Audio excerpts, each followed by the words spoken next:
Ladies and gentlemen, I'm very happy to be here. This is a wonderful country and we are enjoying your hospitality very much. There should be a slide now. How governments can achieve happiness for people. I will try to provide some answers based on my own work and my reading of the Swiss experience to you. When I was invited to speak here, this was probably because of a graph like the following one. I apologize, it's in very small letters, but on the top, that's from the World Happiness Report 2015. Switzerland has the highest average life satisfaction or quality of current life of any country in the world. As we have seen in the graph by John before, it's in the top group if you use different measures. In the following, I will treat the words life satisfaction, happiness, or general well-being as synonymously. In this table, you see just 24 countries, the top countries. The lowest ranked country would be Togo in position 158, which an average of 2.8 on the 0 to 10 scale. This begs the question, why these differences? What distinguishes countries that are on top from those that are lower down or at the bottom? What is the role of policies in this? What can we learn? What can governments do to improve the situation? What can we learn from Switzerland? Well, we all know that Switzerland is a wonderful country, famous for its scenic landscapes and excellent cheeses and chocolates. Today in my presentation, however, I want to go beyond these cliches and look at a number of possible factors that can explain Switzerland's leading position in the World Happiness Report. I also will provide some specific examples on the Swiss experience, what the Swiss government does to promote well-being. Let me first say, I'm not in politics, I'm not in business, I'm not in public administration, I'm a university professor and will present a view that is informed by 20 years of study that I've conducted on this topic, as well as my personal experience observing policies in Switzerland. In research, of course, the key challenge is to sort out causation and correlation. So how can we get good research designs that really can tell us what the causes are rather than mere correlates? I will combine in my following remarks an element of both, so some of these research findings as well as examples of specific policies. Let me skip the agenda and go right to one obvious explanation for Switzerland's position in these rankings, and that is Swiss people are happy because they're so rich. It's a prosperous country, and there's certainly some truth to this explanation, as the following graph suggests. There's a graph that has on the vertical axis the happiness indicator, and on the horizontal axis some measures, in this case GDP per capita. And these data are mostly for OECD countries that I will show you, but they are suggestive that countries with a higher GDP per capita also have a higher well-being. Switzerland tends to be in the upmost right corner in these graphs in the northeast, and the Swiss flag is our symbol. What about unemployment? That's another key indicator of a functioning economy. Again, we see that countries with a low unemployment rate tend to have higher average happiness. And sorry, that is the wrong one. Oh, I apologize for that. There should be a graph on unemployment, which I don't have here. Actually, some graphs seem to have moved out of my slides. I apologize for that. So, what are the main, now we have low unemployment in Switzerland, high GDP per capita. Why? What are the reasons for this good economic performance? Well, Switzerland has first a good, attractive business climate. The corporate tax rate is 18% in Switzerland as opposed to 25% in the OECD average. Switzerland has a flexible labor market. According to the OECD, Switzerland is the sixth most flexible country with regard to its labor market, which is topped by the USA, and the bottom is Portugal. It also leads the World Competitiveness Index, constructed by the World Economic Forum. A third explanation, or third factor, is certainly a good education system, and that brings me to a slide that was here. In general, Switzerland spends more on education publicly than most other countries do. The OECD average is 13%. Switzerland has 16.5% of GDP. Here you see a picture where I actually need to provide some explanation, because the Swiss system is, from a global perspective, somewhat unusual, because a large fraction of young adults receive their training through apprenticeships. A consequence is that in terms of quantity, this puts Switzerland in the midfield of the countries that are listed here, the OECD countries, not to the right. However, some observers argue that this emphasis on vocational training is actually a strength of the system, where we get good quality education rather than quantity only. The point is that apprentices learn a profession as employees of a company with on-job training combined with 2 days of full-time school per week, and this aligns their training close to the needs of the industry, of the business. After 4 years, they possess a basic professional qualification, and Switzerland has huge unemployment rates as a consequence. Let me see how this moves on here. Okay. As a consequence, one could say that Switzerland has a well-trained workforce. It has liberal business policies, which is a factor to promote innovation and competitiveness, which is associated with happiness. Here's the graph where you have on the horizontal axis the number of patents per capita. I could show you different indicators. Switzerland is leading in this dimension, and it has also this high in the happiness indicators that we talked about before. Let me talk about specific public policies that actually can promote general well-being. And I will start to talk about unemployment once more before turning to public transport and other policies. I understand that unemployment is not such a problem in Dubai and the Arab Emirates, but in many other countries it is. Here we see Switzerland with a low unemployment rate and a high level of happiness.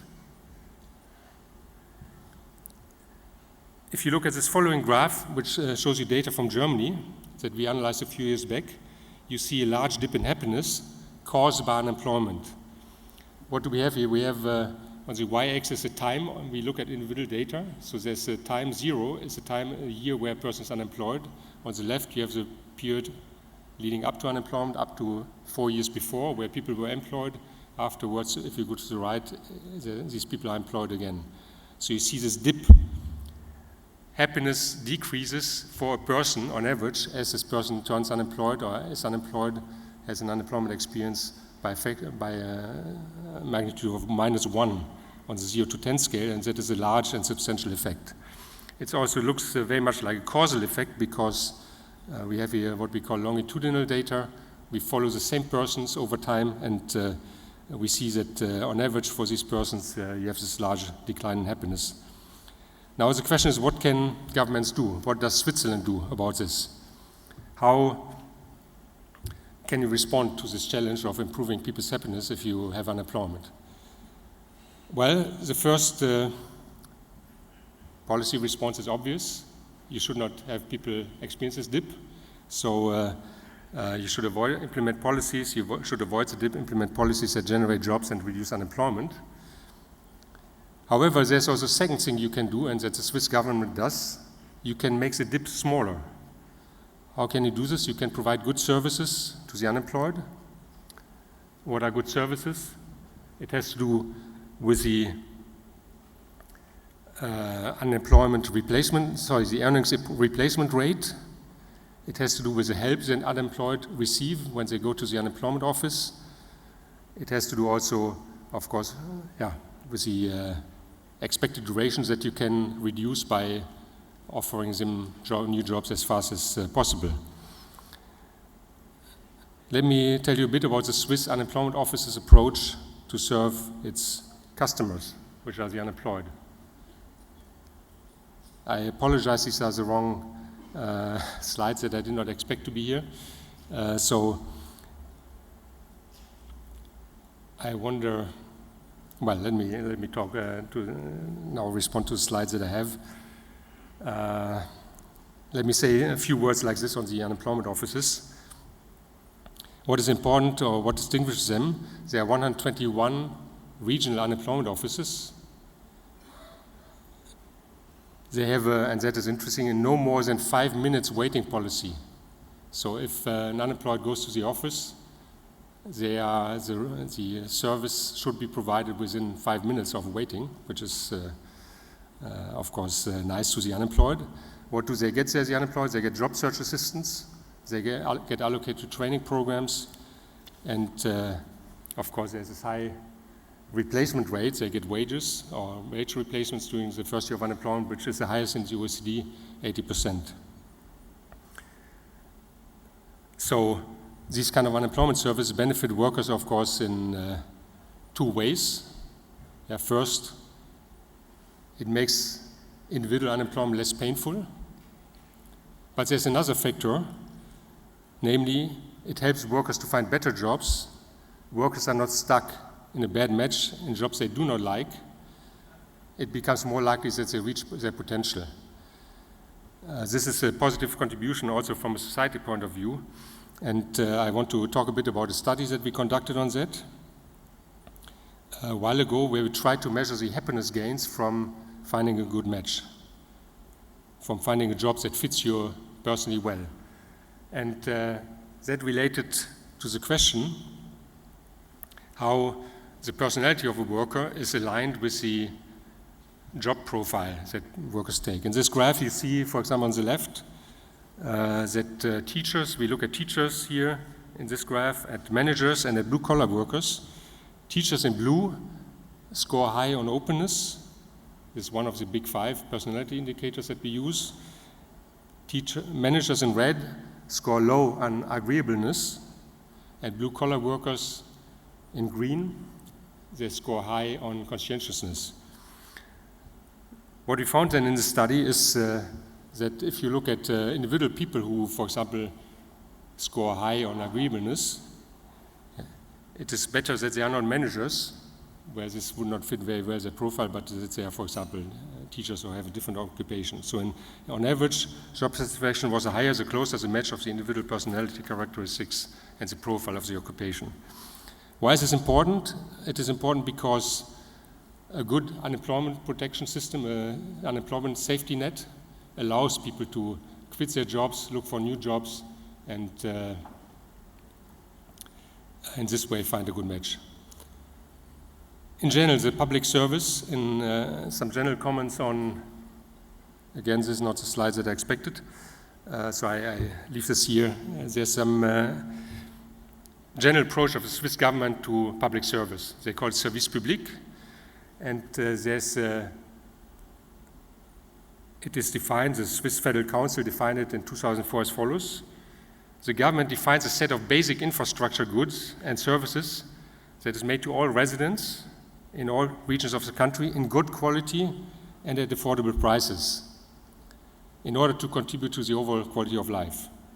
What is the extent of these public services? Well, it covers post and telecommunications, it covers health, education, roads, and also public transport. So let me talk a bit about public transport, because that is, I think, also a big concern to you here living in Dubai and in the Arab Emirates.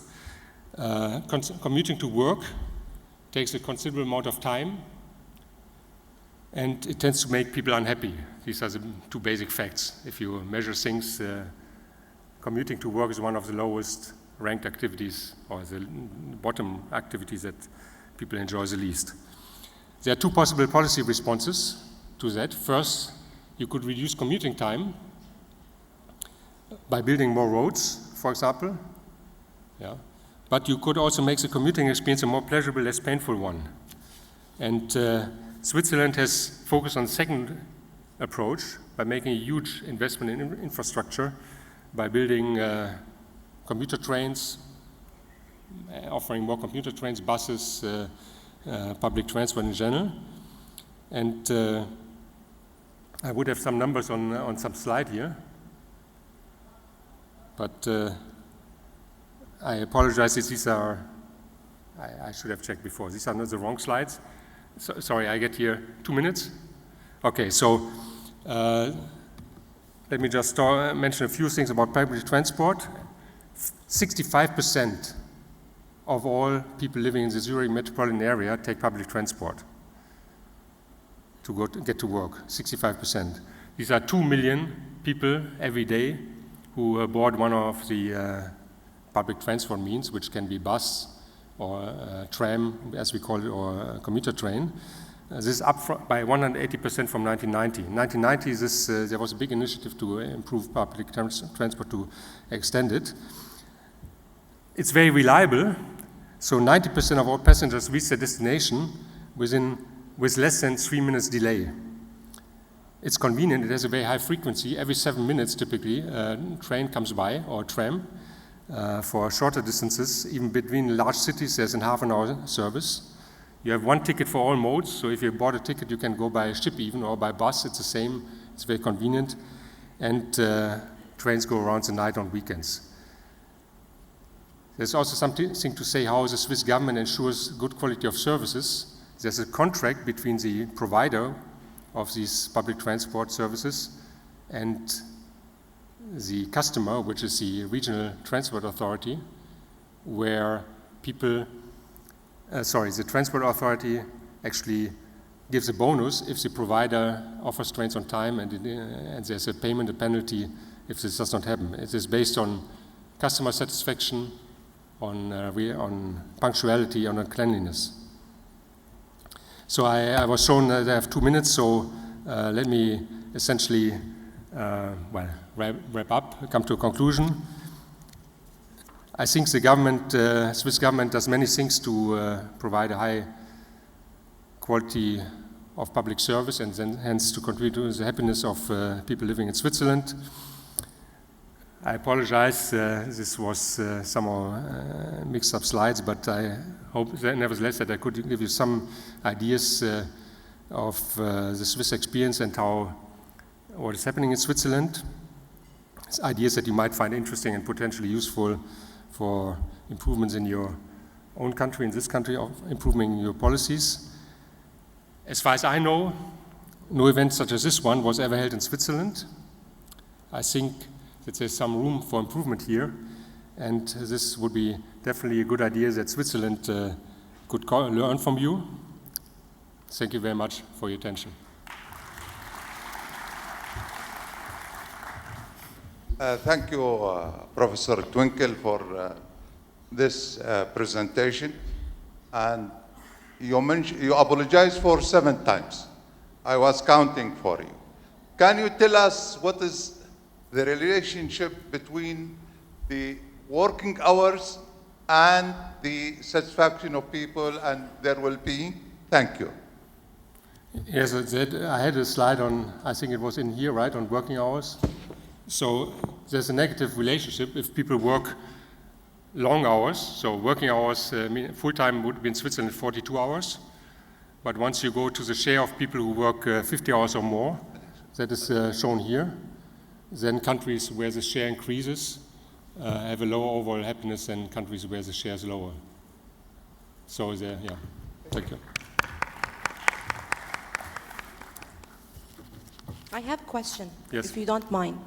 Can you explain to us how do you manage the performance and the correlation between the happiness and working hours, and then definitely you have some challenges. What type of initiatives that the Swiss, as a country or as a city, have came up in order to close those gaps? Just give us 2 or 1 or. Sorry, regarding, can you say it once more? Okay, so that you have mentioned very meaningful statistic here linking the different, causes with the results, the employment, and then you have also working long hours. So there is different correlation. This is very important as, you monitoring your performance, and this is something that will definitely allow you to see where are the gaps, how can you close those gaps, and put initiatives, could be long-term, to make it sustainable and to ensure that it is also meaningful. Well, I think the key to the labor market is important, a well-functioning labor market.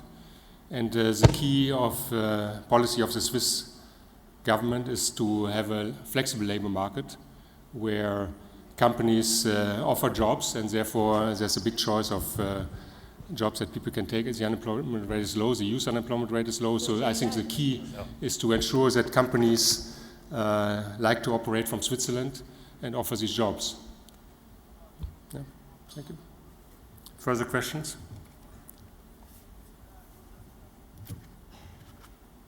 Okay, thank you very much.